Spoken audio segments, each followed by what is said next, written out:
All right, everyone. Here we are with ticker symbol IBIO, IBIO Inc. And before we jump into this chart, I do want to say some things. And the first thing is welcome to all my first-time viewers and investors. Welcome to my channel, Invest for Tomorrow. Hope you guys find this video helpful and informative. To all my subscribers, I want to say thank you. Thank you so much for your support, recognition to my efforts, as well as your feedback. It means a lot to me. Thank you so much, and I appreciate it.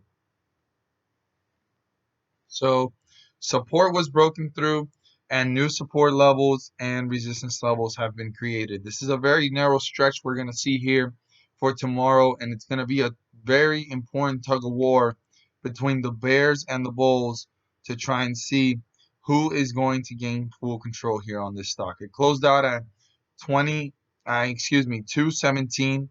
I'm still in the 20s range from the last video I did. Sorry about that. 217. It closed out at 217. The 50-day moving average is 215. So very important here. This is a very close stretch. It's going to either be dominated by the bulls to continue to work its way up and away from the 50-day moving average in an upward trend, or the bears are going to tear right through it, which is their goal, and work their way down to the support. So 215, I'd write that down. Very close, 2-cent difference between the closing price and the 50-day moving average. Now, our first level of resistance is 219. The bulls are going to want to break through 219, turn it into a support, and start to work their way up to newer highs and new resistance levels. This was very dominated by the bears throughout that whole entire day on Friday. They tore this down. This is either profits being taken away, fear, or just sell off, or the bears are just dominating on puts and options on that.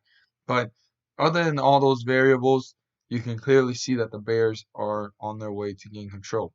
Now the bulls slightly reappeared, so this gives the bulls an opportunity to use this momentum to break through resistance, use it as support, and work their way up to newer highs.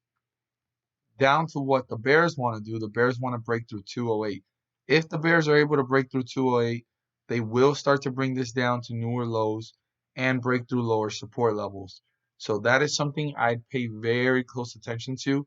I can't emphasize enough how important it is to watch and look for the support level if it gets broken through, because if it does, the bears are going to pull this away further from the 50-day moving average to newer lows, and by the bears doing that, even if the bulls were to reappear, now they have a lot more work to do. They need to break through support, gain back that momentum, break through the 50-day moving average, and then work their way up to the resistance level to continue to have a breakthrough and start a rally. So even if the bulls do reappear, they have a lot of work. They need to come in hefty and strong to bring this up. So the bears will be in much more control and pulling this further away from the 50-day moving average in a downward trend if they break through 208, which is the support. We're going to have to see how this one plays out tomorrow. Thank you guys so much for watching. I hope you guys learned something new. If you did, subscribe to my channel. If you found this helpful and informative, hit the like button and don't forget to click on the bell if you subscribe, or if you are a subscriber, double check if you've clicked on the bell so you don't miss a single video that I post. And let's make some money.